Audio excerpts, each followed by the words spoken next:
Hello, and welcome back to the Macca's Talk Hockey Podcast, the podcast where me and my brother Charlie talk about English ice hockey, specifically the NIHL, the National Ice Hockey League. And we got another team special. It is the Bristol Pitbulls special. And we actually had a special guest as well, a new guest, Ewan Hill, who joined us for a nice little interview, obviously making the move to Bristol this season. But we'll get to that in a bit. I think this is the fifth team special. The Leeds one should have just been posted out a few days ago. The fifth one. If you haven't checked out the other team specials after this one, please do go check them out. And then we've got the rest of the teams as well. We're joined again by Charlie and Dan and Bruno as well. Charlie, Bruno's come joined. Won't be here for long. Yeah. Good How little we doing? Dan, how we doing? Yeah, I'm all good, mate. I'm all good, thank you. Only 17 days now till the pre-season games kicks off, so we've got to get these specials out quickly. We have got a couple of interviews recorded as well for other specials, but I'm going to keep that quiet for now. I've got my Pepsi Max. If you are new, in these team specials, we basically look back at last season. So we go through each team, how they did last season. We go through their roster for this upcoming season. Who have they lost? Who have they brought in? And then we talk about our expectations for next season and our ones to watch each as well. So get thinking, lads, on your ones to watch for next season. Bristol Pitbull special. Let's look at last season. And I think it's a season for the history books to just put on the side and we move on to next season, isn't it, Dan? It was a very tricky season. And I actually think coming into the season, it looked quite exciting for Bristol. They had a lot of new players. They had their import trio sorted, but just a lot of stuff happened. It didn't click.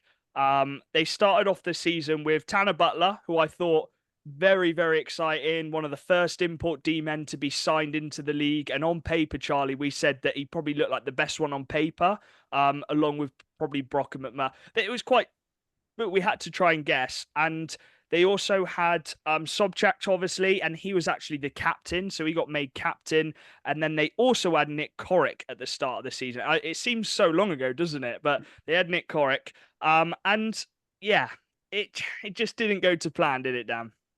No, it was like you say, it was definitely something to forget about. The thing is, it does look like an attractive place to play. Like it looks like an exciting thing that they're making there.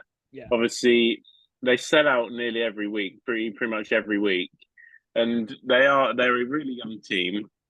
So if you're a young player, obviously looking for that ice time and stuff like that, it's a perfect place for you to go. They've obviously you've got that link, obviously Cardiff that they've got as well, as a positive, and which is also attractive to young players. And obviously Harewood's really in with that sort of two-way system. But yeah, it's just I don't know really what happened to him last season. It just, like I said, it just didn't really work out. Things obviously didn't go as they wanted it to, but yeah, next season they're going to obviously be trying to improve on that. Charlie, I think they didn't get rushed into the NIHL, but they come in quite quickly and they had that first season. I actually think they did really well in that first season. They just missed out on playoffs. I think they finished 9th out of 11th, which they actually had a decent little season. And then I think they just signed so many players. They got the new coach in and it was just 100 miles an hour. And obviously a few other stuff happened as well with imports. It didn't quite work out with them. We don't know the ins and outs. But yeah, at the start, they actually didn't look too bad, did they, Charlie? Nick Corrick was actually playing quite well. We actually raved so much about Tanner Butler, didn't we? About how good defensively he looked. He was shutting down some of the top guys. But as the season went on and losses started creeping in, Charlie, it just didn't seem quite right, did it? No, they had a decent team to start the year off. They had new signings such as what's his name? Ralph Sirasenis. They had Sobchak, who just come off the back of a really, really good half season. Yeah. And we saw exactly what he was worth at Hull. They had Juha Lindgren, who had come off a really good year with Bees. They had Reece Cochran coming down from the Elite League. They had Ed Bradley staying another year. They had quite a lot of talent.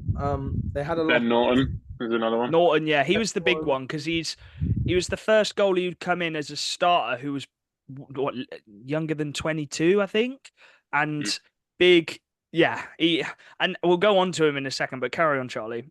Yeah, so they had a decent thing, and to be fair, there's nothing on Dean Skins. They started off the year with Matt Smittle as backup, Yeah, which is I love Skins, and he was amazing at Swindon, but I don't think he's the standard of Matt Smittle at the moment. I think he's at the later age of his career.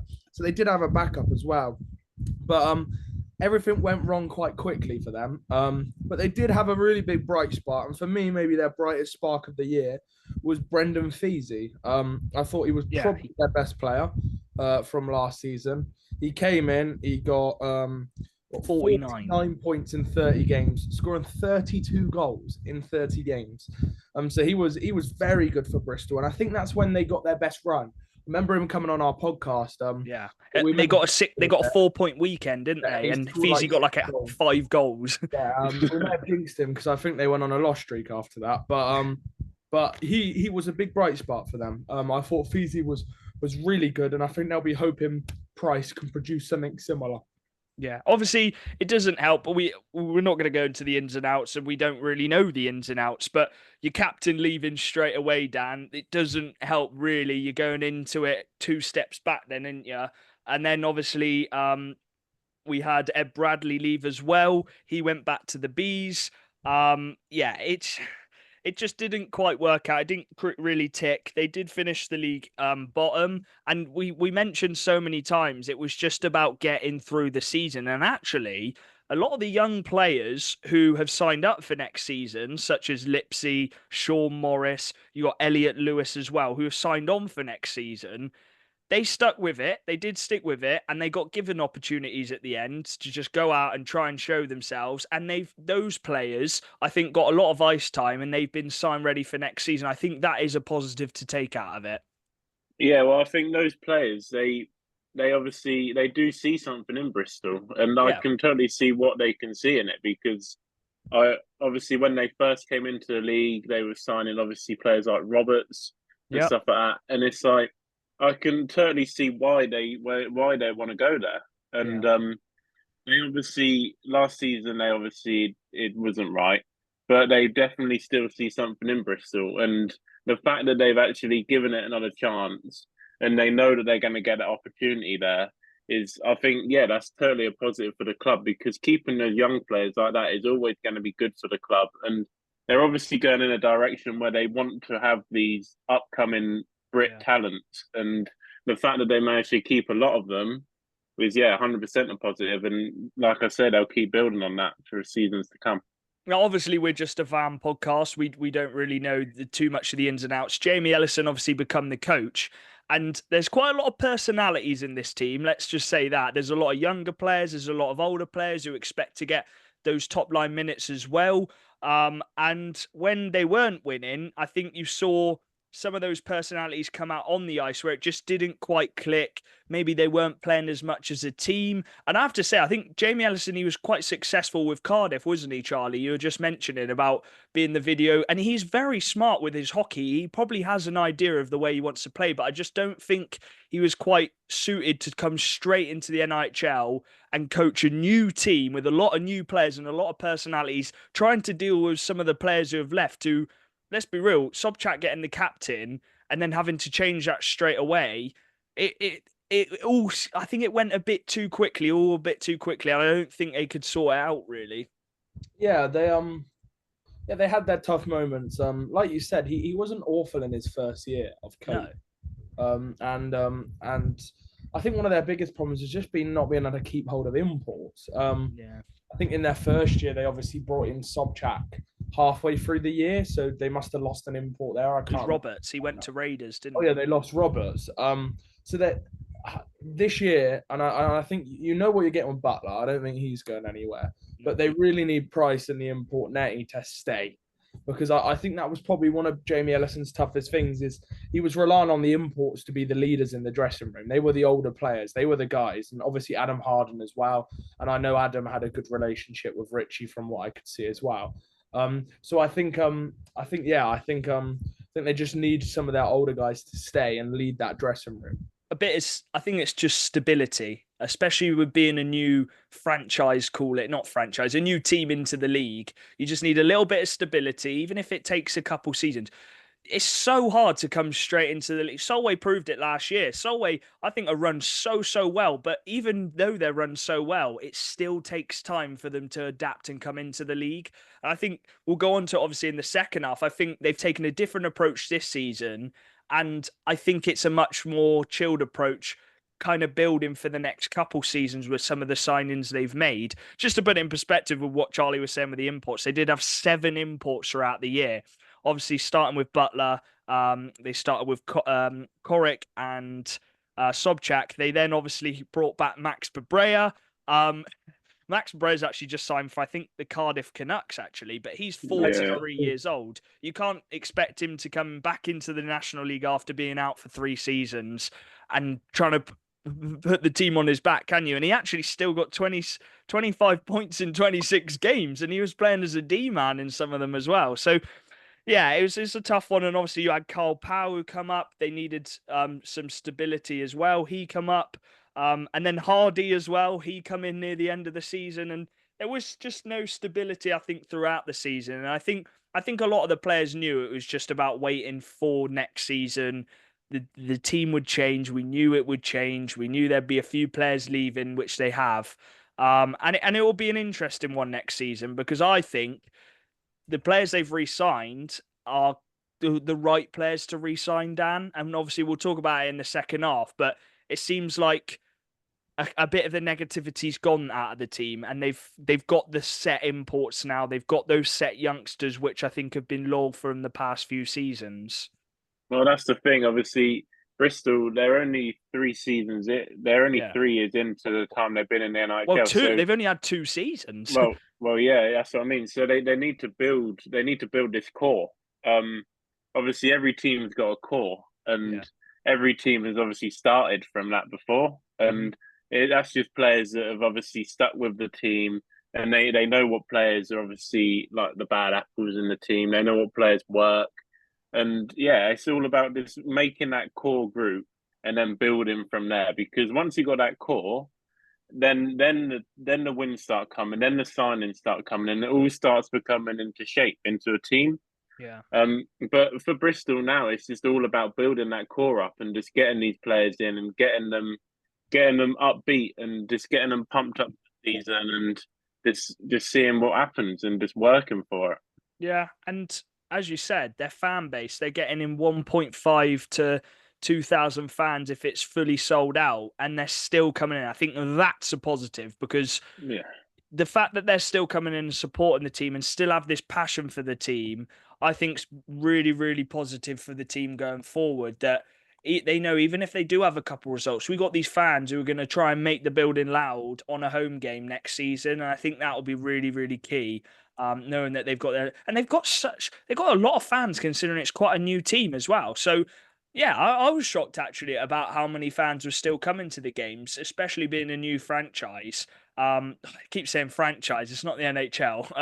A new team into the league. But yeah, we got a really good interview actually with Ewan Hill. And he talks a bit about next season, like the project for the next couple seasons. Him as a player, Bristol fans will get to know him as a player, which will be cool. And he looks very promising. So we'll cut to the interview. So welcome back. We've got another special guest, and it's a new face as well. So thanks for joining us, Ewan Hill. You've joined the Bristol Pitbulls this season. Thanks for joining. Not a problem, mate. I'm happy to be here. How's the off season been? I know you've talked about doing some roller hockey as well in the off season. Yeah, it's going all right. Had a couple of holidays to relax and think things through, and then I made the decision about joining Bristol. Been playing ball hockey, and yeah, just been trying to get back into things, get back on the ice, get in the gym, and yeah, get ready for my new challenge. Yeah. Obviously you're a new face at Bristol, and we'll go into it in a bit. But how did you get into ice hockey? Was it through family, or did you just go ice skating one time and thought I want to do that? Yes. Basically, my dad played. We didn't play. He was skating when he was younger, but he didn't really have say the background to get into it. He just enjoyed skating with his mates and people from school. So I went from there, and then ever since I was 4 or 5, he just took me down there and just fell in love with it straight away, to be honest with you. Yeah, and obviously you've been playing in Romford the last few seasons. I think you grew up playing in. Well, it says you played for Chelmsford in Invicta as well, but you've been Yeah, playing Romford the last few seasons. Did you grow up in Romford? Did you? yeah. I live 2 minutes from the rink. I've been born in Romford, grew up here my whole life. It's just Romford mad, basically. I'm a Romford boy, so I was playing there when I was younger, and then when the old ice rink closed, I moved to Chelmsford with a few of the boys. Yeah, And tipped into some water into Invicta. Went to Lee Valley for a few seasons just to get through, and then once I come back, I was just straight there. straight back It to was like, Romford. What was it like yeah, playing in the twos and obviously in the national one? I know Romford had a couple good players. We'll talk about one of them in a minute. yeah. No, it was good. I always say like I enjoyed coming through the system. Being from Romford, I went through the age groups and then hit the NHL one, and it was good. And then training with the Raiders full time and trying to develop into that league was good. But yeah, I definitely enjoyed it. I think it's an experience and it's great for kids to develop and pick up skills, and then obviously get the opportunities to play in the National League now. Yeah, what is the development like then in Romford for some of the people who don't really know? So obviously you were playing with the Buccaneers, but you also had a few games with the Raiders. But I assume you were training quite a lot with the first team as well. Yeah, so the first team would train, I think, 2 or 3 times a week. Yeah, One of the sessions would primarily be, developing players, the kids that want to get to that stage. But I think it's great. I think Sean definitely has a massive impact um, with the junior system. People coming through the ranks, coming yeah, through the age groups, and then once you hit the Buccaneers, it's kind of like you either make or break and get your opportunity to train up. There's a lot of boys that train there, and they're the next Romford, yeah. juniors to come through.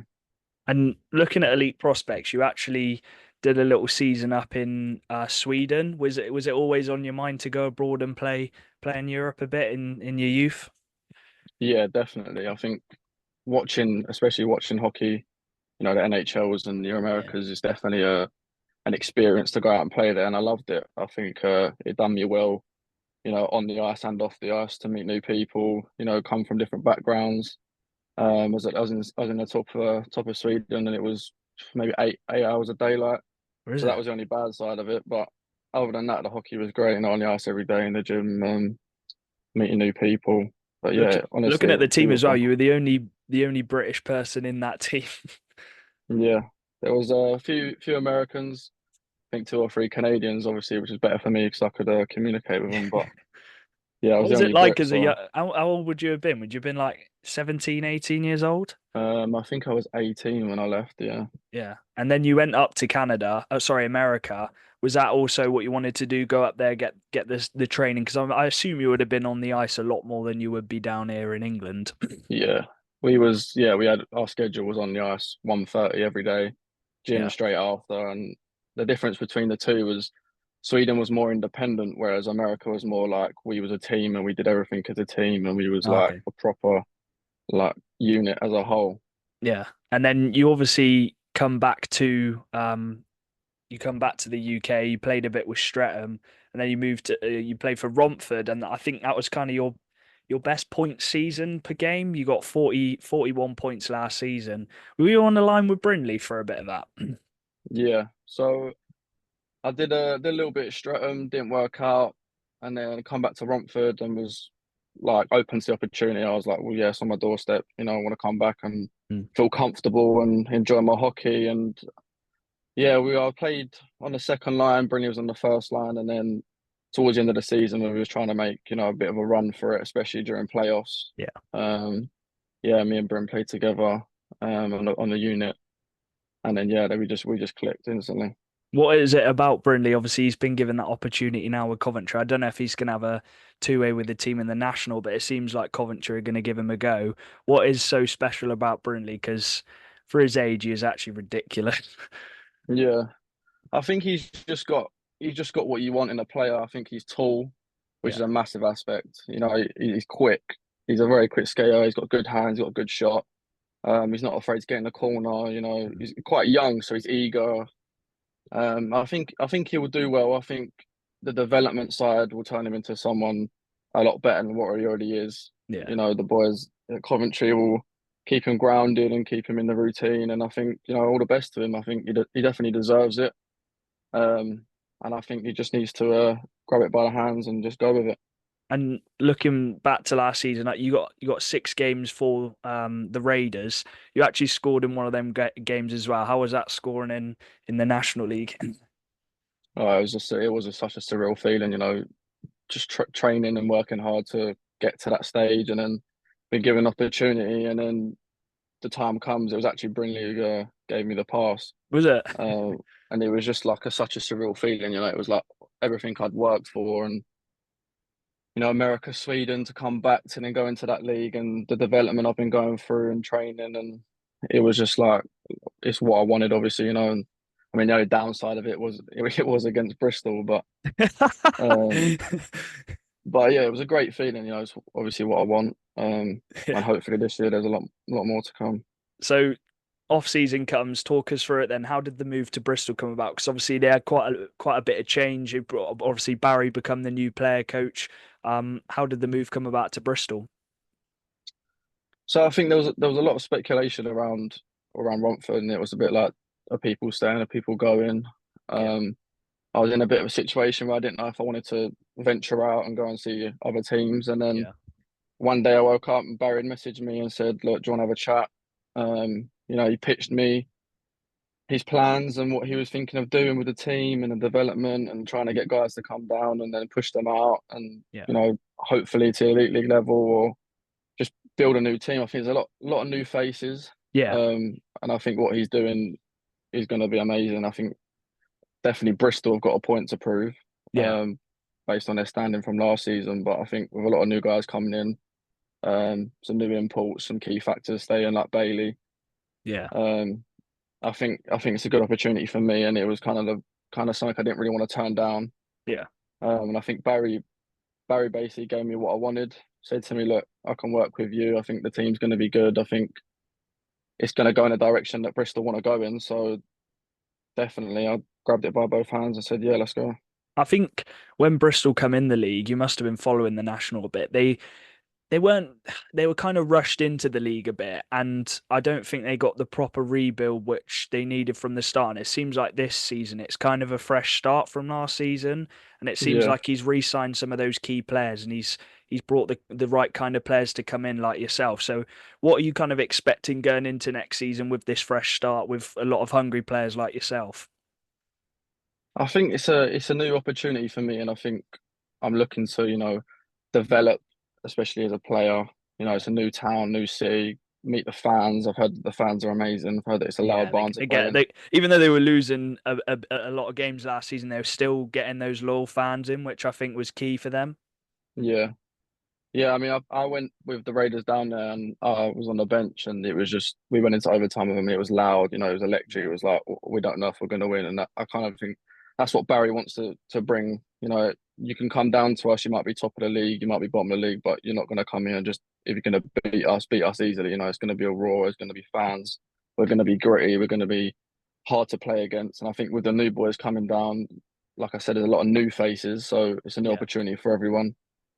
And I think it's going to be a battle. I don't think people are going to necessarily look at us and think, "Oh, it's Bristol bottom of the league like they were last season." It's going to be like, "Oh, we've got to play Bristol again." Going to make that kind of especially at home home fortress.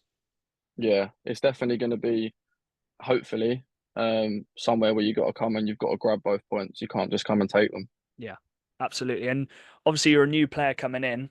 Bristol fans won't know too much about you. What kind of stuff should they be looking out for? What kind of your game? What is kind of your game?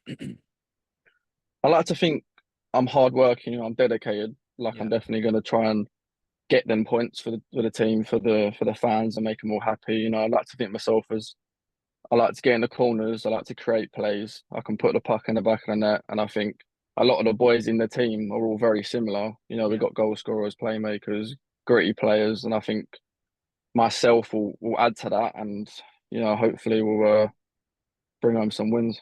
And obviously, Bristol, the talk of the town this off-season has been import netminders and Tommy Napier. He looks ridiculous. He's played in some unbelievable leagues for probably this might be the best import goalie we've seen on paper come into the National League. How excited are you to play in front of him? Yeah, I'm blown away by it, to be honest with you. he was on the ice with Sidney Crosby and the Penguins 3 years ago, and now he's coming to Bristol to play with me. Do you know what I mean? But I'm definitely looking forward to it, and I think he'll definitely have a massive impact in us in the defensive side. Yeah. As long as we can put the puck on the back of the net and do what we need to do, I think he'll have no problem saving shots and keeping us in games, which is a massive key. What is kind of the stuff which I know you can't go, maybe not allowed to say some of the stuff, but what is, you mentioned earlier, but what is some of the stuff which Barry's going to try and get out of this Bristol team going into this season, which is maybe a bit different to last season? I think most importantly is to win a lot more games. I think away games will be where we need to grab points. I think home games is where we obviously, the fans will have a massive influence and hopefully help us, get wins at home. I think we're going to be a lot of gritty players are going to come into the corners, and obviously we're going to deal with them. I think we're generally going to be a good squad. I think everyone's on board and everyone knows what they have to bring to the table. And like you said, with the new goalie, it's going to be protecting him and letting him do what he needs to do. Yeah. And then just go from there. I think it's gonna be a shocker for some people to think Bristol are going to finish bottom again, but I can only say what I can say. Thing is, it's a lot of young. You must have played with quite a few of these younger players who are in the team. Have you played against them or played with some of them? Yeah, I've played against Bailey for years, conference, South East, South West. Cam, who's coming down as well. I played against him last season because he was doing a few games for the Thunder. Yeah. Jacob when he was at Slough. Yeah. Tyler used to play for Romford. I reckon a lot of these players have got a lot of points to prove as well. They're kind of at that 18, 19, 20 years old where they're really trying to break out. So it'll be quite competitive next season. Yeah, definitely. I think, like you said before, but Barry's trying to get together a group that are all on the same page, like me, Tyler, Cameron, Jacob. We've all got points to prove. We all can, prove ourselves and show what we're made of. And I think putting us all on the same team and on the same page. For example, Tyler's going to work with, the new Canadian goalie. It's not bad American player to learn off, is it? He's going to learn off of him. He's going to pick up his tactics and how he plays and etc. And then 5 years down the line, it'll be a whole new player, And I know you're not a defenseman, but just getting someone in like Neil Lydiard, he's got bags of experience. It's kind of nice to have those older players and Barry as well, who's going to be playing, to kind of nurture these younger players who are coming in. Yeah, it's definitely a key aspect if you've got a young team like we do. The experience, keep us all grounded. We can learn off of them and pick up everything that they've learned, and they can just, in hindsight, sit back and watch us go and then just guide us in the right direction. Yeah, and what is your expectations then? Because I'm sure you're going to be given quite a bit more ice time than you were last season, and you've made that step up. What are some of the expectations for you going into next season? Have you set yourself any personal goals, or is a lot of it just the team goals and trying not to finish bottom and picking up a lot more wins for the fans? I think a lot of it is team goals. We want to be a team where we're winning, and I want to be able to contribute to that, to be able to put up goals and put up points and be able to look back at the end of the season and think, have I proved myself? Yeah. Most undoubtedly is being able to prove myself. I think as a team we want to be able to win. We want to be able to come playoffs and not have to worry about if we're going to make it or not. And yeah, ultimately just have a good season, prove myself, enjoy it. I've never been to Bristol, so enjoy the city. The fans will help us. I'm be looking forward to meeting some fans and just going from there, really. What's it like going to be playing against Romford, Jerome?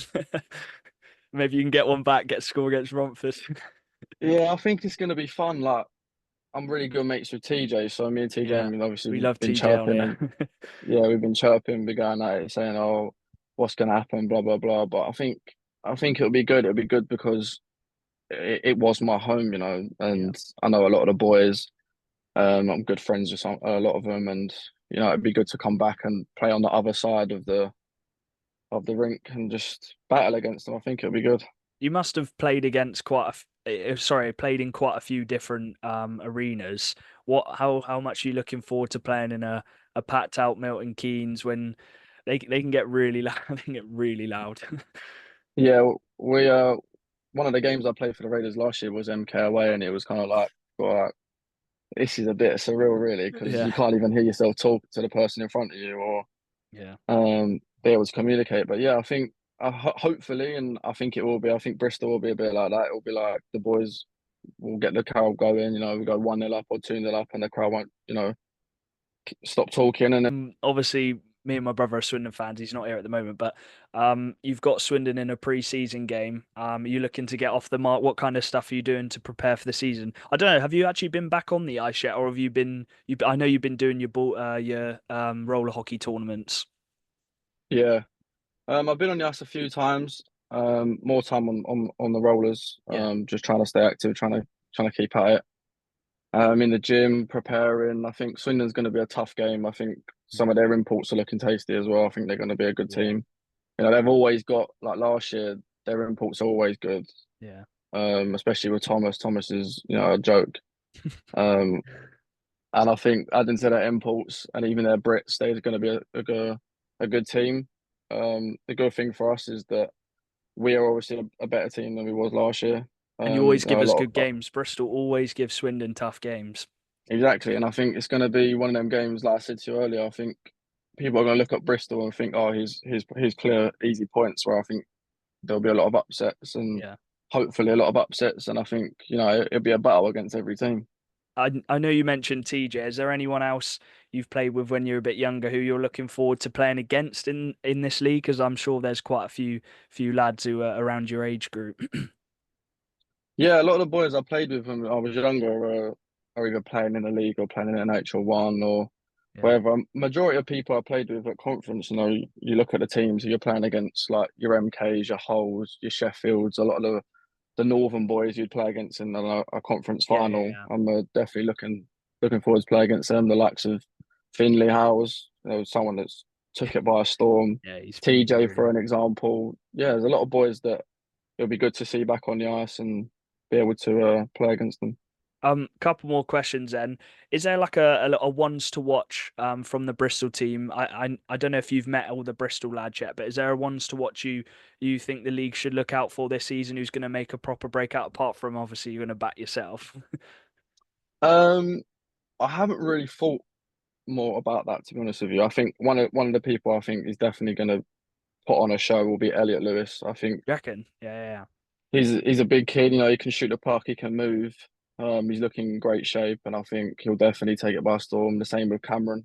Yeah, he's definitely got a point to prove as well. Coming down to Bristol, like myself. I think Tyler, when he goes in the net, he'll definitely prove himself. Obviously with Tommy. But yeah, I definitely think there's a lot of boys, even like Jacob. There's a lot of boys that are going to be able to take it by storm and show themselves in the league. When are you? I know you're living up in Romford. When are you making the move down to Bristol? Is it a couple of weeks before pre-season? I moved down there in 2 weeks, Nice. So we have pre-season in September, and then a lot of the boys are going to get down at the same time and get on the ice and get familiar with each other, and then we go from there. Nice one. And my brother normally ends with this question, but I'll ask it.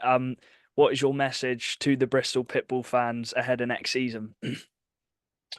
Get behind us like I know you can do. Coming down, playing for Romford. It's definitely loud, and I think the biggest thing this year is going to be coming together, the team and the fans, and getting the wins and being able to do a lot better than they have done previously. I just think believe in us. Take pride in wearing the shirt like we do, and then hopefully the results can come. Ewan, thank you very much, mate. Good luck for the season. And we'll see you up in Swindon in those first pre-season games. Lovely, mate. Thank you. Cheers. Hello, welcome back. Thank you very much, Ewan, for hopping on. A really nice guy, actually, very chilled. And I think he's ready for the challenge next season, as are a lot of these new players which they've brought in. And obviously the first main one is Barry McKenzie has come in as player coach. So he is still going to be playing, but we've seen a big theme of player coaches coming in. I think it's quite an easy way to go through it. Charlie, what was your reaction when it first came up? Because I know we were a bit shocked that he had taken that player coach role. We didn't know if he was actually going to be staying full stop. Yeah, I was surprised. He's hitting the end of his career, and he's taken the player coach on. It'll be interesting. I think player coaches are a common theme. I think he knows some of the players in the dressing room from last year. so he's able to choose the ones he wanted. But yeah, it wasn't what I was expecting. I was thinking a Tate or someone like that. But Yeah. Barry McKenzie, I think it's a good opportunity for him as well, because it means he can help with his career potentially after hockey as well. Yeah, it gives him a coaching role, because I'm sure he is obsessed with hockey, like a lot of these older players playing in the league who just cannot get away from hockey. And we'll talk about Neil Lydiard in a minute. But starting with the netminders then, and they've got a new duo. And I think this is the most exciting part. Starting with the backup, which he will be the backup, but I think it's a very good backup to have, and that's Tyler de la Bouche. And he's actually, sorry if I've pronounced that wrong, by the way. Tyler de la Bouche. Sorry. Tyler de la Bouche. Tyler de la Bouche. Sorry, I've probably butchered that.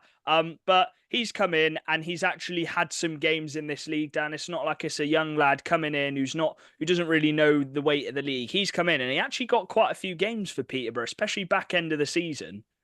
Yeah, I think he obviously I don't think I've ever seen him play, but I think when he did play for Peterborough, and obviously he played I think for a bit for Raiders as well a few seasons ago. It was Raiders, yeah. Yeah, and I think when he's played, he's actually been quite good. And obviously, I know in Peterborough, you have got that defensive stability in Peterborough. I think obviously the defense is quite strong there, but 100%, it's going to be a massive season for him. I think because this is a chance for him to sort of. It's going to be harder to get that opportunity, but like we obviously know the import goalies and stuff, but we won't go into that. But it's going to be a big season for him because he's still young. He's going to be wanting to show himself. And yeah, he's obviously been with Slava as well. I'm sure Slava's been teaching him a lot of stuff, and he's worked with some really good D-men. So, and yeah, at such a young age, I think it's a really big signing for Bristol.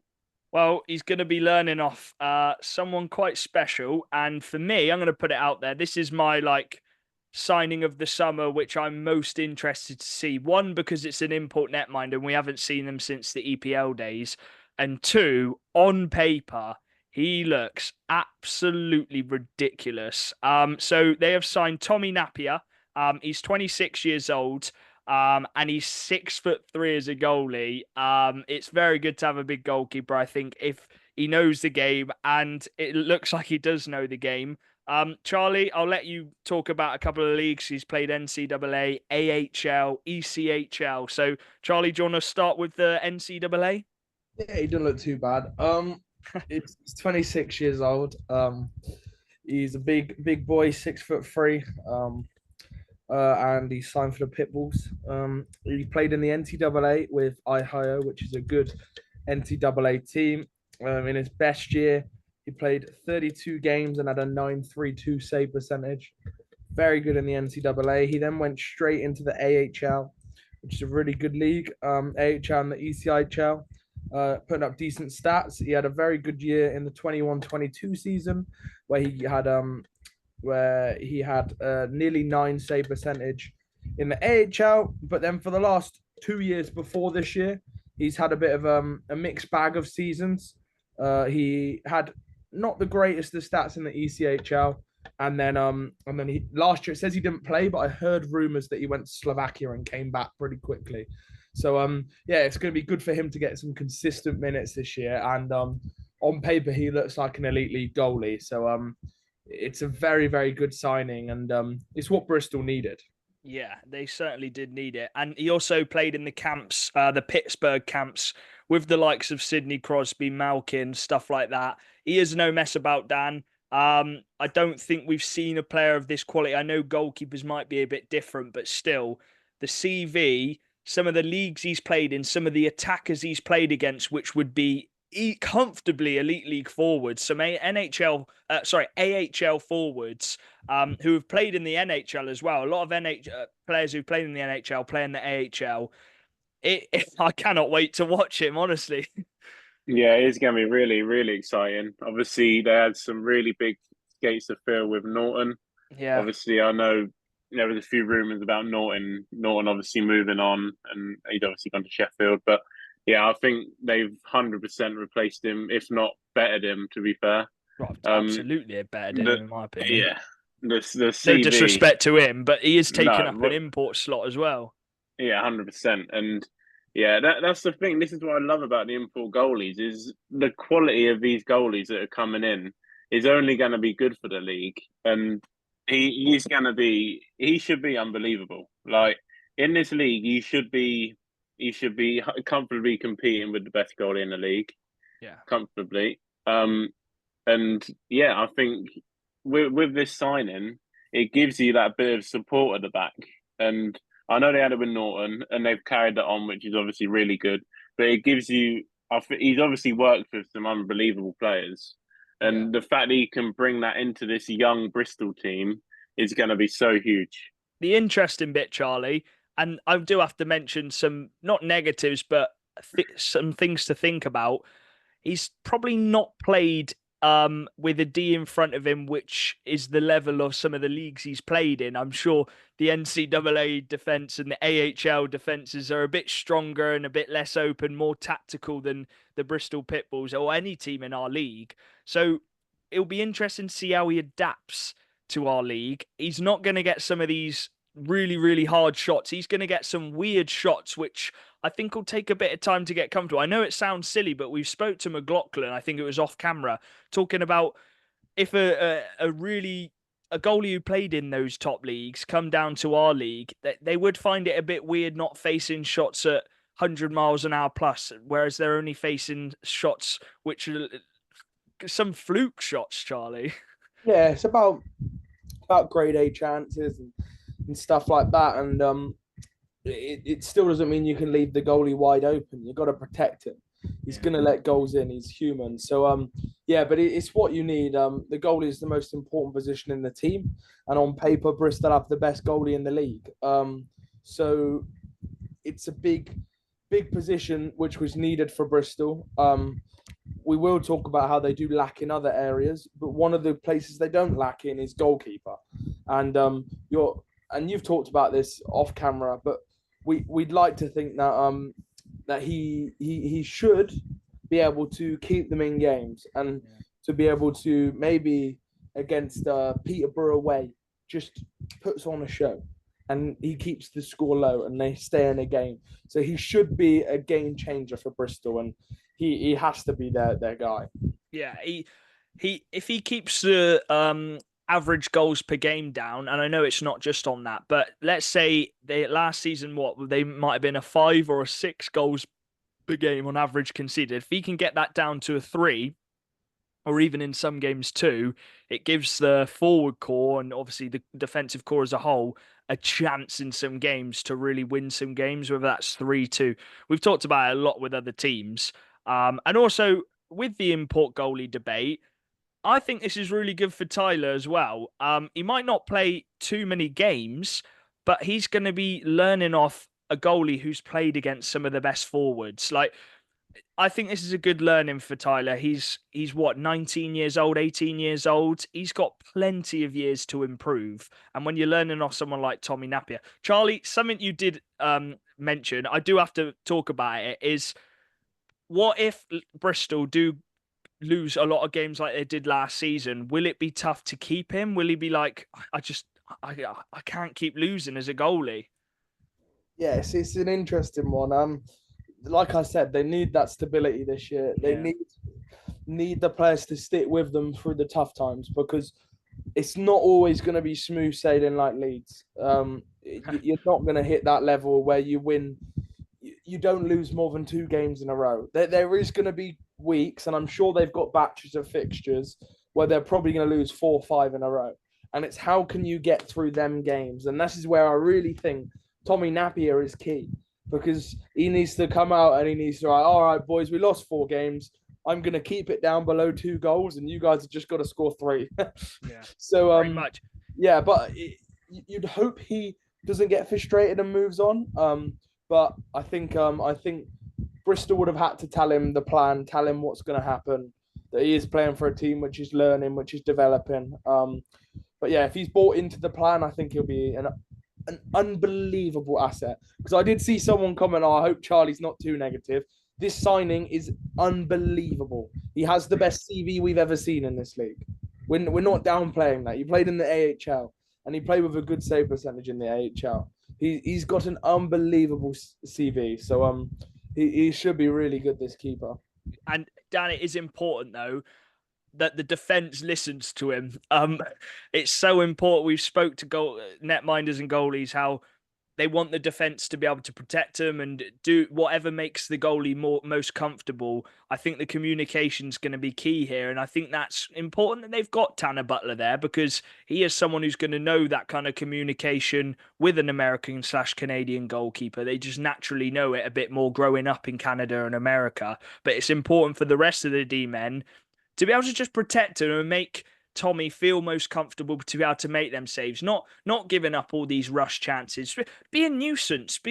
Stop teams giving those really easy, not easy chances, but those clear-cut chances. Make it so they have to really work, Tommy. Do you know what I mean? Yeah, 100%. Obviously, you want your D-men, just put everything in front of that puck. Just stop that puck from getting into the crease.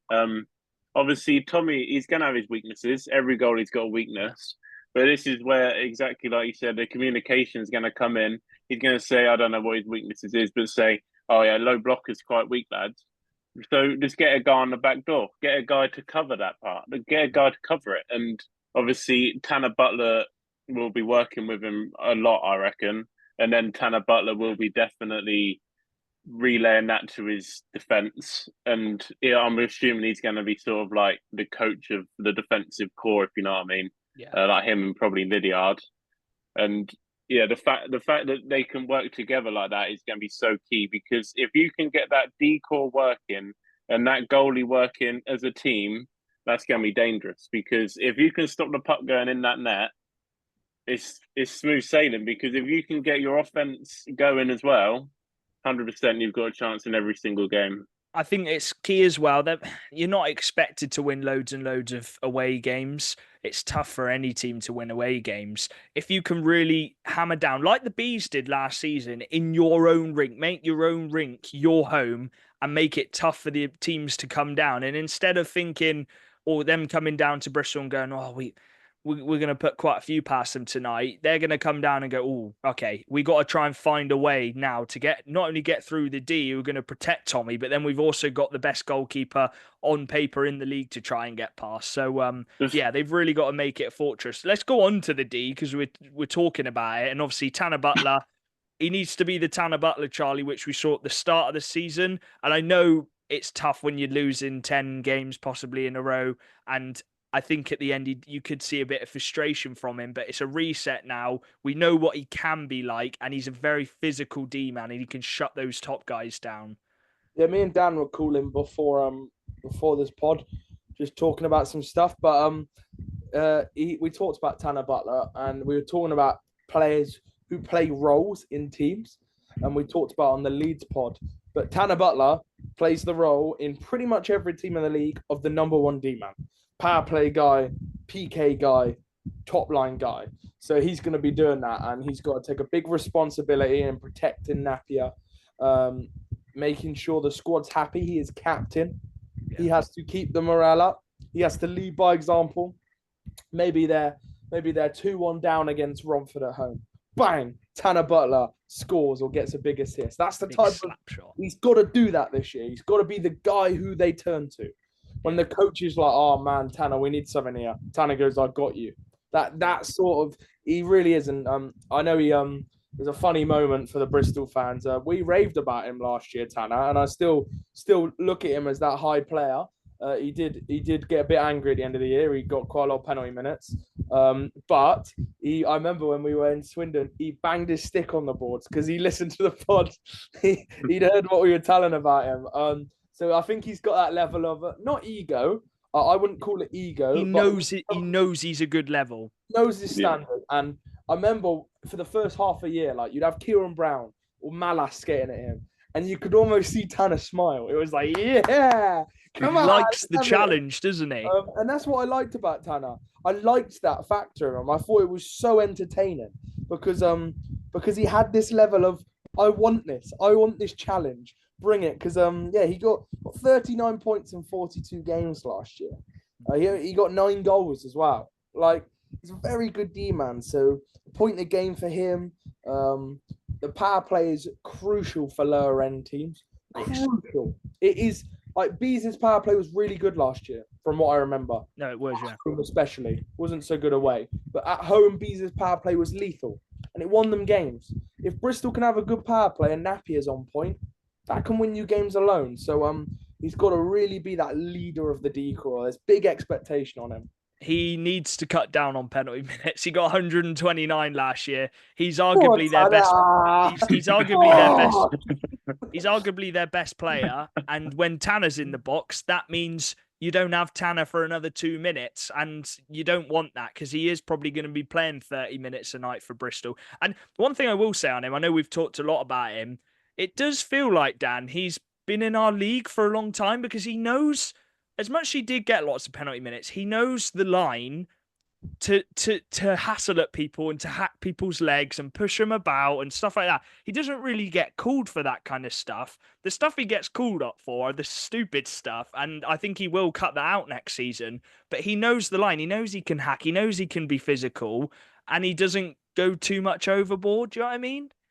Yeah, of course. He is a very physical D-man, and I don't think that's a bad thing at all. I'd much prefer a more physical D-man around the corners and really strong with the puck and can sort of hold his own against those like pretty high pressing forwards. But yeah, he's a captain this season. He's got a totally different role again. Obviously, he came in last season as that big import D-man that needed to show what he can do. This season, he's a captain. So he's obviously shown what he can do last season because otherwise he would have never got the C. And now he's going to be with, again, this young team. And like Charlie said, they're going to be looking at him. If he's going to be mouthing off and in the box half the time, what's that going to do to the other players in that team? He has got to be a level above everyone, and he's got to keep that level head, get the whole team with the same mindset. And just, he's just got to keep everyone in that mindset of we can win this game, not we're losing this game. I don't think we're going to get back in this game. You want to have, we're losing this game. Let's work harder and get back in this game. You know what I mean? And he's 31. He's one of the older guys in the team as well. And then we've got Reece Cochrane. And he's another one who's re-signed. He's trusting the process. He's a Scot as well. He knows Barry McKenzie quite well. I think it's another big season for him, Charlie, being one of the top D-men in the team. Yeah, it's a big season for Reece Cochrane. I think he now knows the National League. He knows what to expect. He knows his role in Bristol and in like the team. He knows what he'll be doing. So he's ready for it. He's not got any like mysteries. And yeah, I think it was a big keep for them. He's probably he is, in my opinion, their second best D-man. So it's a big year for him, and I think he had a decent year last year. But I think for his standards, I think he can play better than he did last year. And I still think he was good last year. So I think he can play better. It'd be interesting to see whether they play him with Tanner again or whether they play him with another player. So that's a good. They've got options. Another one who's re-signed is Sam Smith. Obviously, we know Sam Smith at Swindon. He was quite young. He couldn't quite get into the top 6 of Swindon. He went to Bristol. And I think he's got quite a big role this year, Dan. This is his season to prove that he is a comfortable third line defenseman in this league, isn't it? Yeah, because he has got talent. He has actually he's got a lot of talent. He's very good on the puck, and I think he's very good at getting it out of the zone and skating into the attacking zone. Yeah, I was literally going to say that because obviously he played at Basingstoke as well a few seasons ago, and I remember he went coast to coast, and I remember that going very well. But yeah, he's really good at carrying the puck, like you just said, and I think that's such a key part of a D-man. I think if you have that sort of skill to be able to carry the puck out calmly, I think that's so huge for a D-man because the unbelievable plays that you can make just from that from the blue line to the red line, as much as it's such a small bit of space, the amount of difference it can make having a player that can calmly get to that red line and a player that's rushing to get to that red line is totally different things. And to have that composure at a young age is so big. And yeah, this season is going to be huge for him because almost it's like a breakout year for him. He's got to sort of show what he can do this season, and 100% he's got a chance to do it in the Bristol team. It's a young defensive core bar a couple. So he's going to be fighting for his spot as well. Another young one is Jacob Whitesay.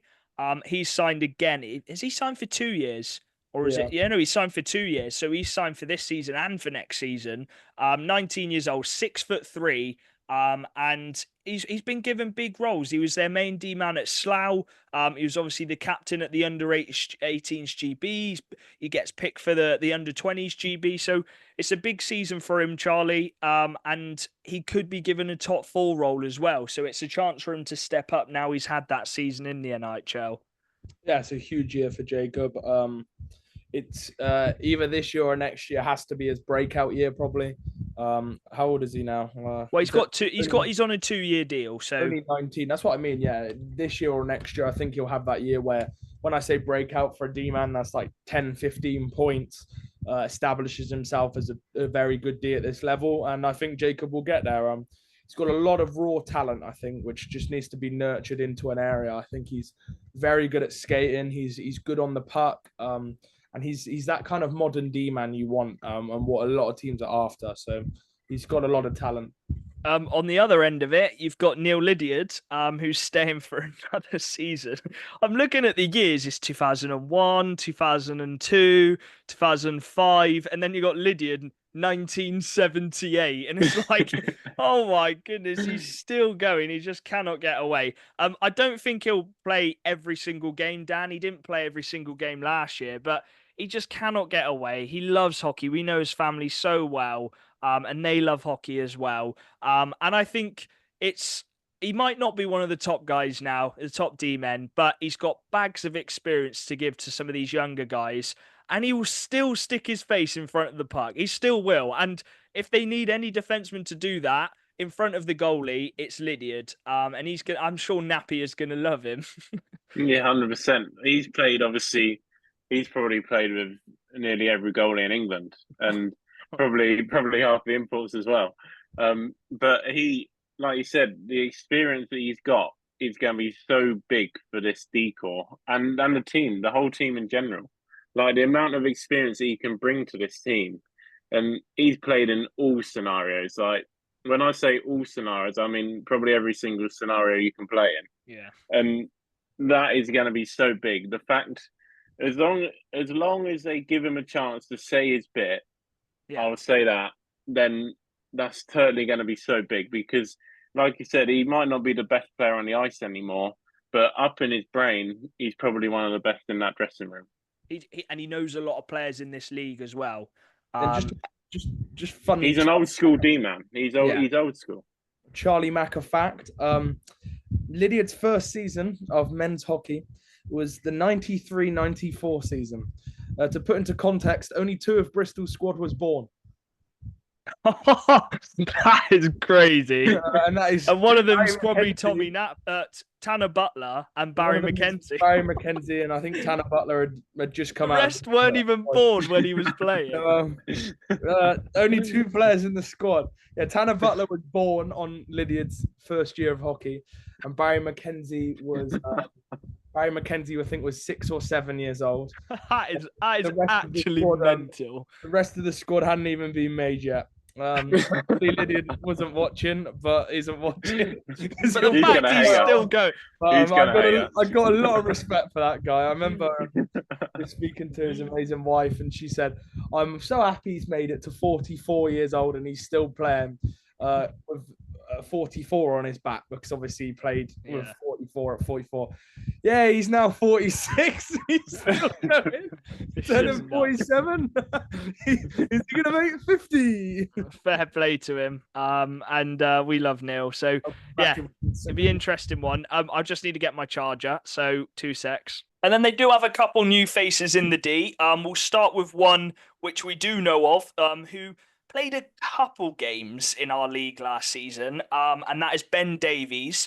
And he's only 22 years old, 6'2". He was obviously on a 2-way with the MK Lightning and the Thunder. He played 22 games for the Thunder, 11 points, and then he played 4 games for the Lightning. I don't know how many minutes he got, but he has played in Canada and America as well.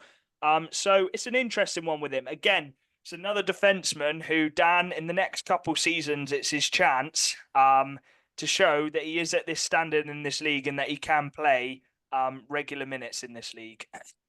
Yeah, it's a really good move for him actually, because like we said, he's going to get an opportunity.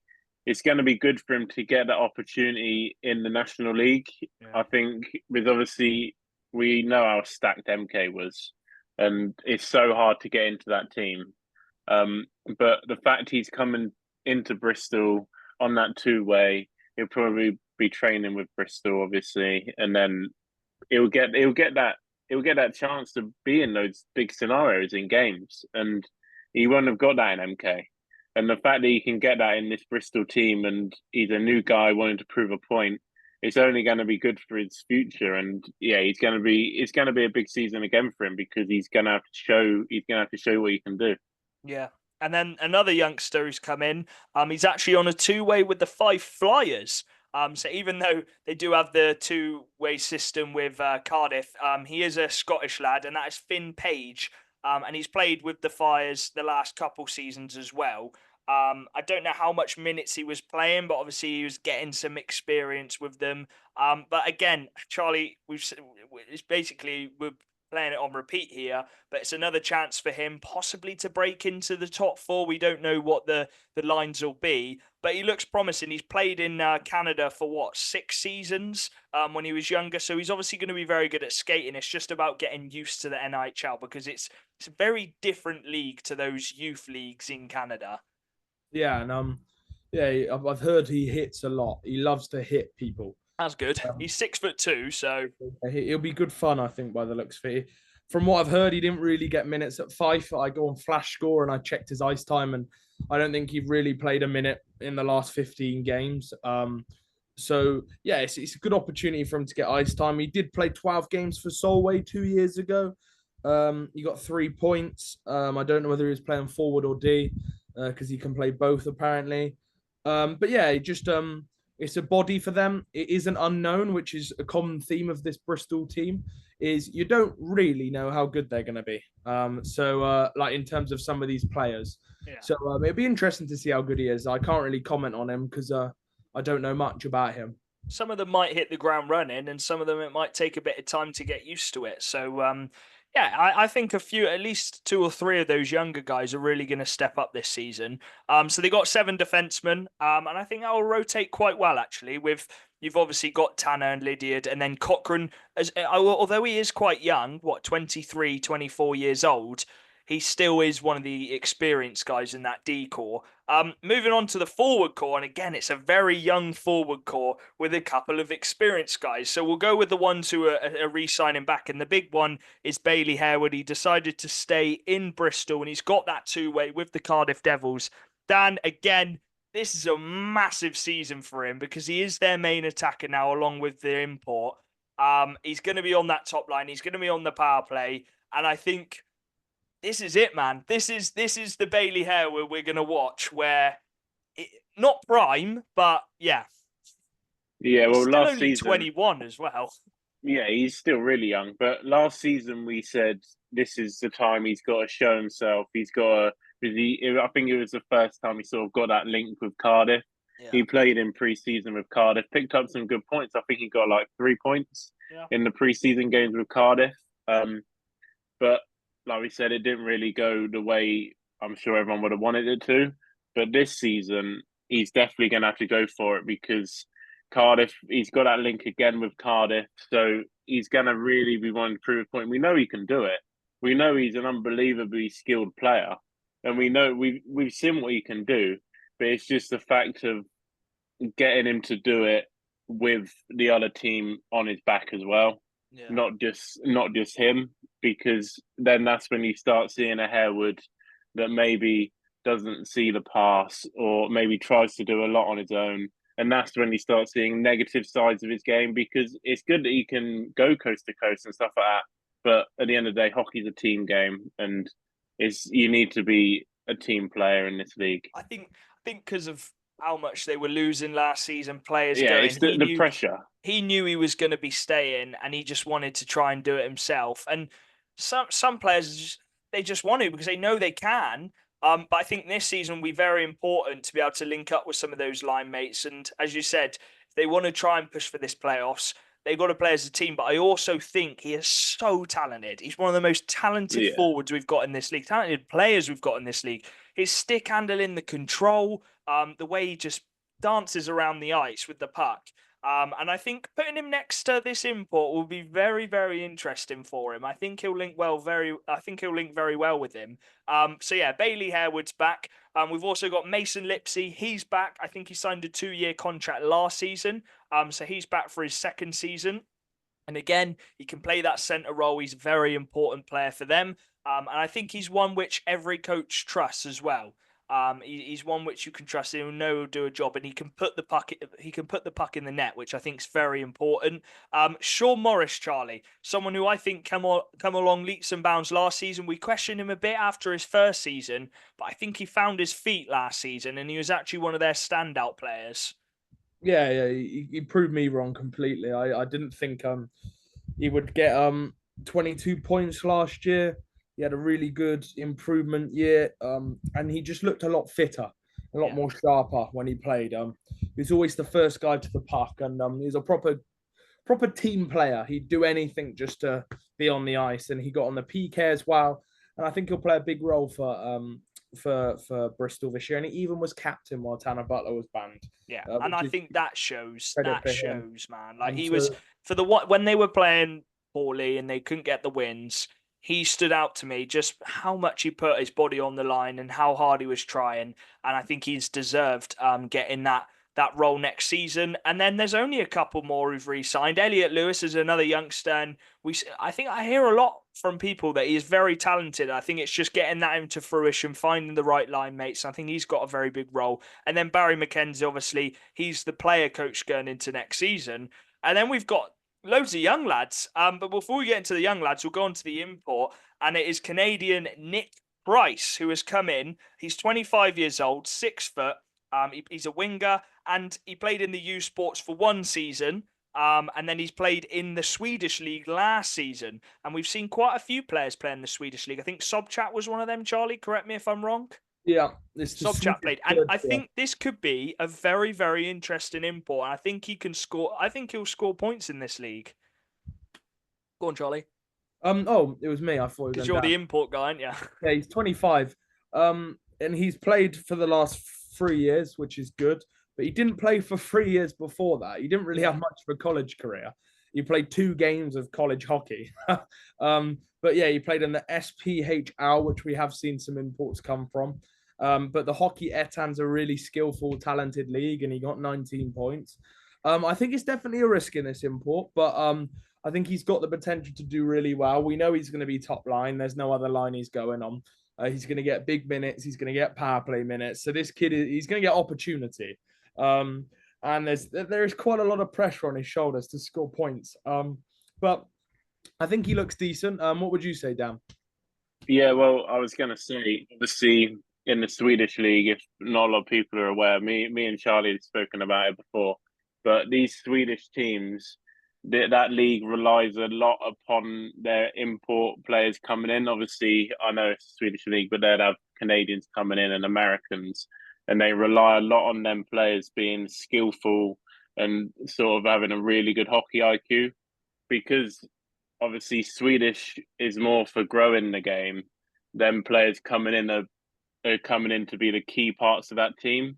So the fact that he's obviously been given that chance in those teams shows he's obviously got some skill, and he's put up the numbers. And yeah, I think he'll be another big part of this team. But again, it's another unknown. It's another player that we don't really know much about him. He might come in and he might lightly isolate.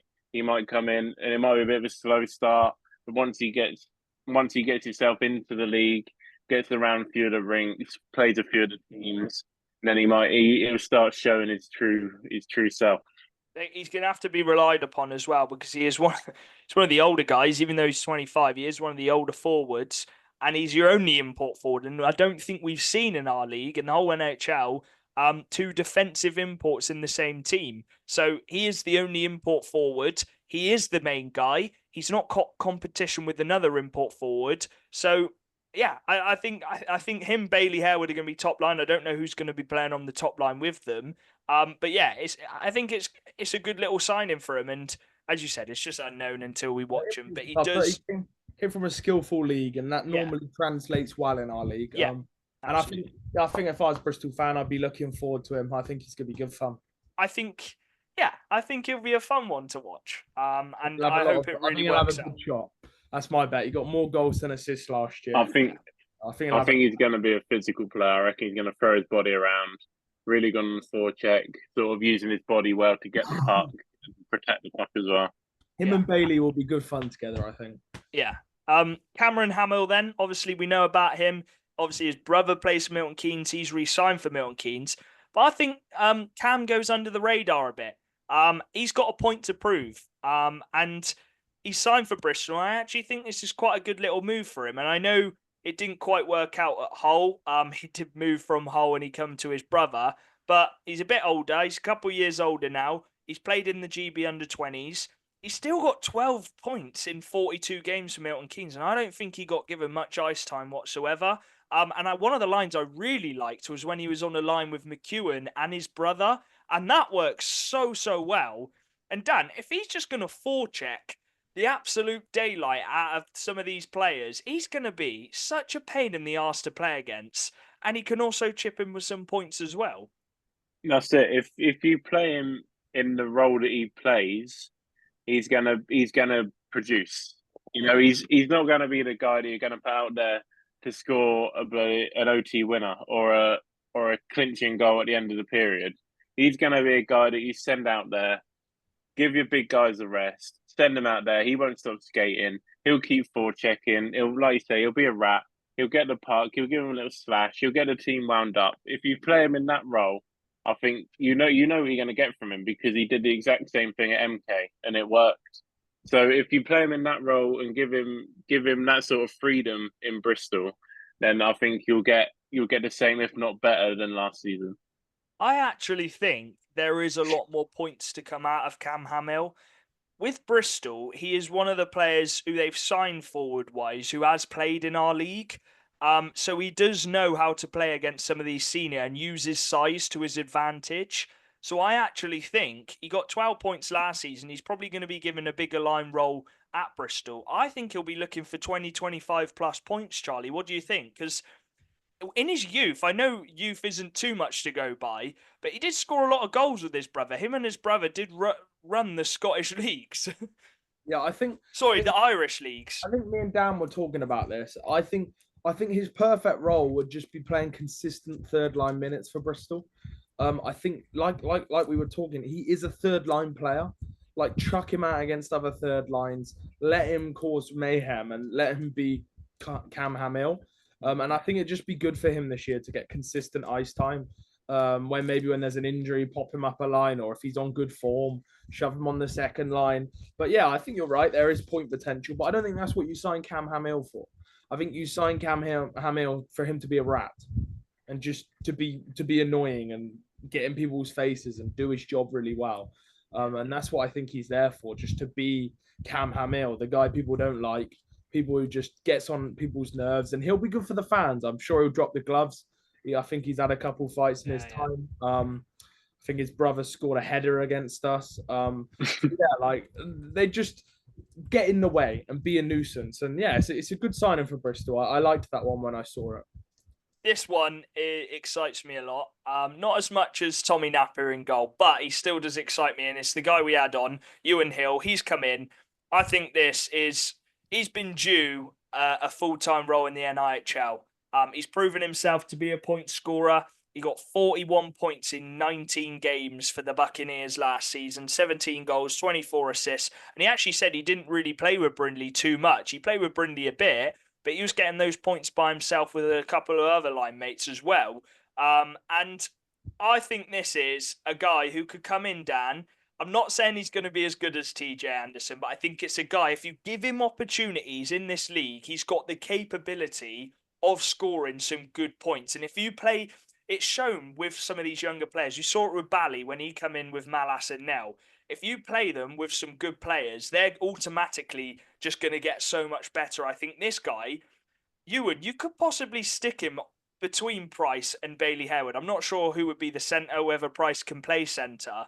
But I just think he could be a top 6 role. I could be completely wrong, and he might start on 4th or 3rd line. But he's a proven point scorer in the leagues below. I think this is his time to step up a league now. Yeah, this is it. Obviously, yeah, his point production is unbelievable in the league below, and it's good that he's coming up to this league to challenge himself because obviously we know the NIH, we know it's a good league, but if you want to grow your game, you have to go up leagues, and the NHL is it's a really good step up for him. And again, he's in the perfect team because he is going to get opportunities. You know, he's going to get opportunities. Every player in this team is going to be fighting for that opportunity. Mm-hmm. Like no one really knows how this team is going to be. So all these players are going to be coming in straight from when they first jump on the ice for training and then into the league games. They're going to be showing Barry what they can do. And if he shows what he can do, I don't see why, if he puts up, obviously not the same points, but if he shows how he was playing in the league below and bring it into this league, there's no reason why he can't get that opportunity. And I'm sure Barry's going to be all in for giving him those opportunities because he's a young guy that's fighting for this spot, and it's gonna push him on 100 times more than it was last season. Well, apologies for this pun, but Barry has signed a Gary, and Gary's that's so bad. Yeah, that's really bad. Gary Simpson has joined the Pitbulls. I try and make this a bit entertaining. That is bad. Dan and Charlie talk hockey. Yeah, that's just ruined it, I think. Barry has signed Gary. He's a 6'3", 24-year-old forward, and he's come from the Scottish leagues. He did play a bit for the Whitley Warriors, got 13 points in 9 games. But in Scotland, he got 36 in 26. And we have seen a couple Scots now come into our league. I don't think his point production was as good as Innes Gallagher, but if he's anything like Innes Gallagher, Dan, someone who can come in and can play a role on that 3rd or 4th line and can chip in with a couple points. Again, it's an important player to have in the team. You need those types of players, and hopefully Barry McKenzie will have a good relationship with him anyways because he is Scottish. Yeah, I'm also pretty sure he had a trial period with the Bees. Yeah, he did. Not long ago. Yeah.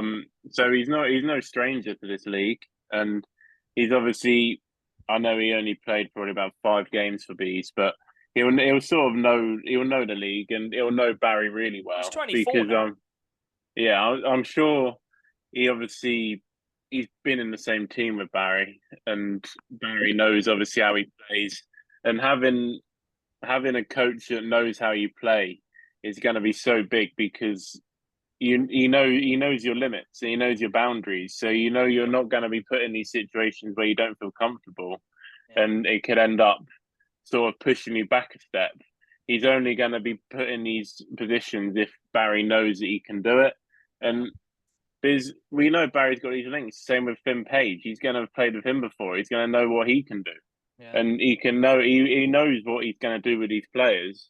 And this is another guy, he's another body, another guy that could grow into this team and be a really big asset to them this season. So it's going to be another big season for him as well. Another player they brought in, another young lad, Rhys Smethen, and he signed on a 3-year deal till 26-27. I really like this one. So he played in Canada. He's played in Canada for the last 5 years, and the last couple seasons he's played in the NOJHL, and he scored some good points: 37 and 54, 44 and 58. You know who's played in the NOJHL, who we were hyping up in the last team special? Christianis Fougalis, and I think he's going to be a very good defenseman. So I think this young lad, Rhys Smethen, I think he's got a good opportunity now. Next 3 seasons, he's committed to Bristol. He's obviously a player which Barry has scouted to come back over to England and start playing in the men's league now. So, Charlie, an interesting one. Obviously, we don't know how they're going to turn out, but it could turn out to be a very, very good bit of business getting him for 3 years. Yeah, let's hope he likes Bristol because he ain't going anywhere. But it's an interesting one. He's on a 2-way with the league below team as well, Bristol 2s. So I'm sure he'll rotate him. That may mean they've kind of got plans to give him that depth role, but also top line minutes in Bristol twos. But yeah, he looks like he's got a lot of talent. And again, just I think Bristol, me and Dan said this, I think they'll have one or two players who you're like, oh, I didn't expect them to be that good. And then you'll have some players you go, oh, I thought we'd get a little bit more from them. And I think you'll see that this year. I think maybe Reece could be one of them ones where you go, oh, I thought he was going to play in Bristol twos, but he's going to play consistent third line minutes. So yeah, it's one of them ones where, because he's on a 3-year deal, you can take your time with his development. You may see him maybe go on a 2-way with a National 1 team as well, if that's where he needs to go. But yeah, just take your time with his development. He's here for the long term, and yeah, he's come from a good Canadian league. Yeah, the Cats come now. But yeah, and the fight, yeah, fair enough. 3-year contract. Is there a 3-year one in our league? I'm not sure. Bo Neely. Oh, Bo Neely, yeah. Contract signed 3 years. And he's not half bad, is he? No, I thought Sobchak was 2 years. No. Anyways, it doesn't really matter. The final signing is Bobby Reagan, and he actually had a sniff of the National League last season. Only 17 years old. He played 14 games last season. I'm not sure how much ice time he got, but he's re-signed back again. So it'll be interesting to see what he's like.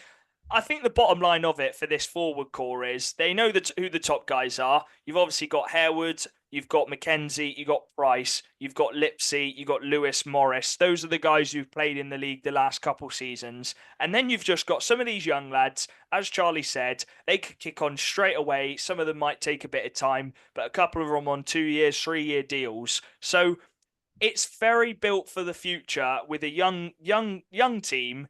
And I think when I was saying in the first half, they're doing the right, they're building it the right way. They're building Bristol the right way. I think this is why, because they've got some of these older players who are going to help these younger players, and they could turn into absolute beasts in the future, Dan.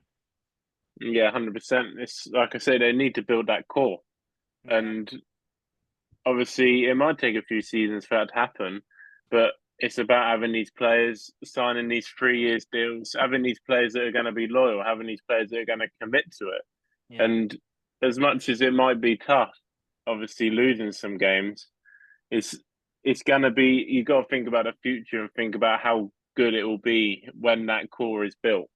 And yeah, they've had long conversations in the management and how they want to do it. And they've obviously rethought and sort of slowed it down a little bit, and like you say, build it the right way. Yeah, I'm interested to see how they get on this season. Let's move on to this season, though. As much as it is a very big project, I think expectations for this season. Obviously, last season they finished rock bottom. Charlie, I'll come to you first. What's your expectation for Bristol? And yeah, my expectation is for them to be competitive. Many would say their expectation is playoffs. I don't expect them to make playoffs. I don't think that should be their expectation. I think I know that will be their team's expectation. Yeah, the players are obviously aim really high. For me personally, I think my expectation is for them to be more competitive, for them to not finish bottom of the league, for them to be 10th or 9th. And if they get playoffs, I think it's been an extremely successful season. I think it's a very, very, very good season if they make playoffs. So my expectations would be 10th or 9th, be competitive, get a good atmosphere around the club again, make the fans be like, oh man, this is amazing. We are winning games at home. We're doing this. And just to really bring a positive atmosphere around Bristol as a club, and not finish bottom. So yeah, my expectation for them is to be more competitive, to win more games. And if they can make that push for playoffs, great. If not, but they're still a positive team and they look happy, that's good. Dan, what about you? Yeah, I'm going to sort of echo. I don't think playoffs should be in the books for them. I think they should be using this season as a growth season. I think they've started it too early, but now this is the time where they should grow some of these players. So a good season for them would be to grow these players that they've brought in, re-sign them onto a longer contract, get those long-term signings in, get those young players sort of grown into this league, really give them the opportunities, really throw them out there in the scenarios where you feel like they can. and just get that core built. And then you start building from the core. You just have to make sure you get that core, a reliable, passionate core of young players that want to be there and want to put on a show for those Bristol fans that turn up every week, and just build a community in Bristol that is going to be something in the future of a passionate winning side.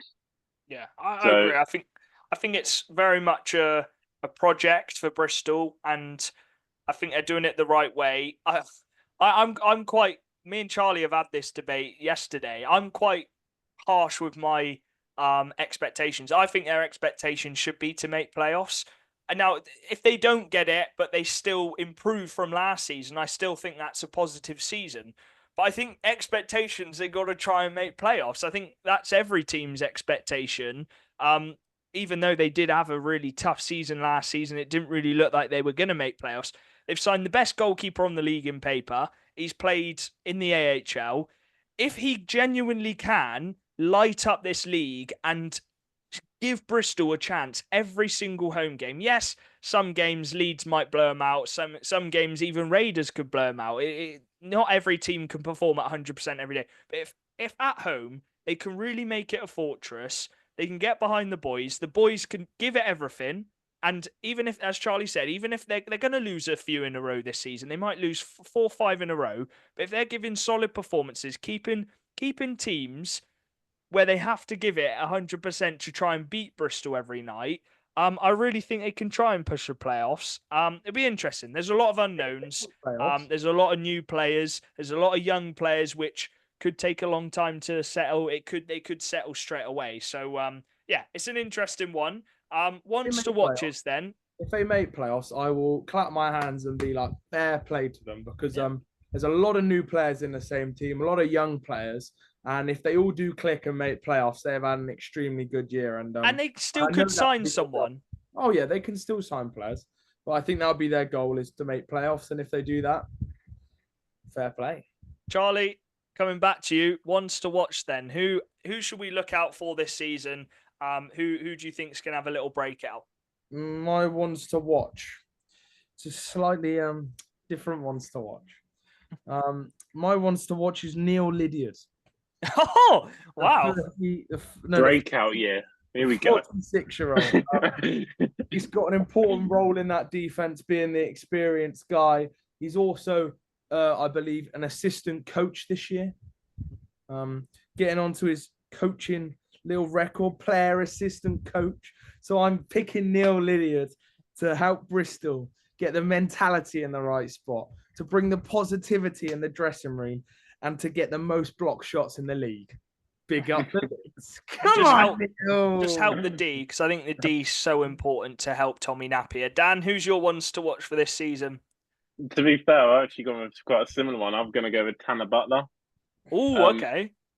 I think obviously we saw what he could do last season, and this season is such a big role for him. Like, he's got that C, and the players that he's with, he has to show that team what he can do and how he wants that team to be playing every night. Obviously, you've got the coach, and then they look at the captain.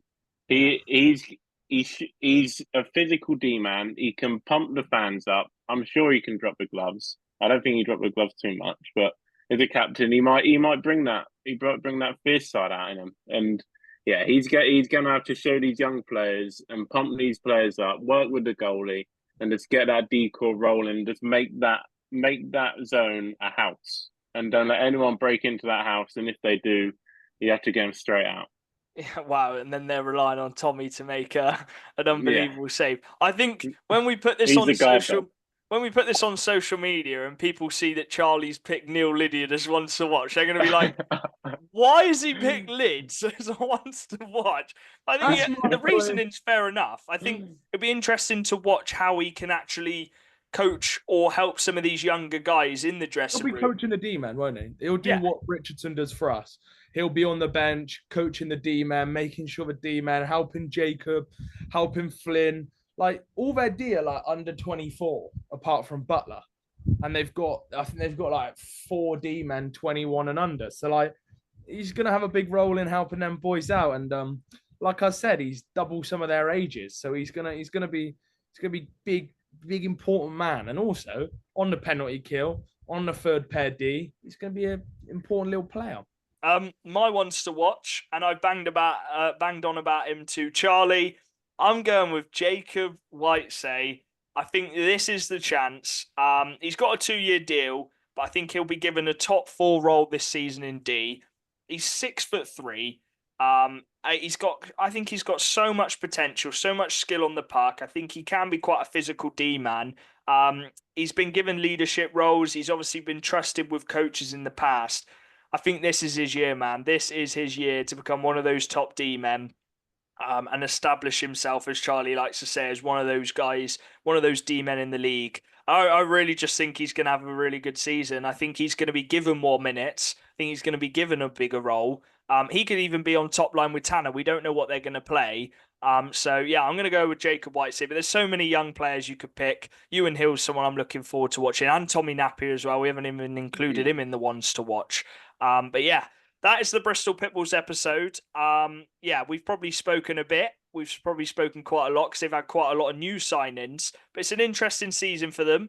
And I hope they do well. I hope they can keep up to the standard and competitiveness in this league, because that's what makes this league really good. And yeah, I just can't wait to watch Tommy Napier. Have you got anything else to add, lads? Go on, Neil. Yeah, I think it's quite interesting. We've all gone for D-man as one to watch. Oh yeah. Yeah, that's interesting. No forwards. But I think the D is important. I think it's the most important this season.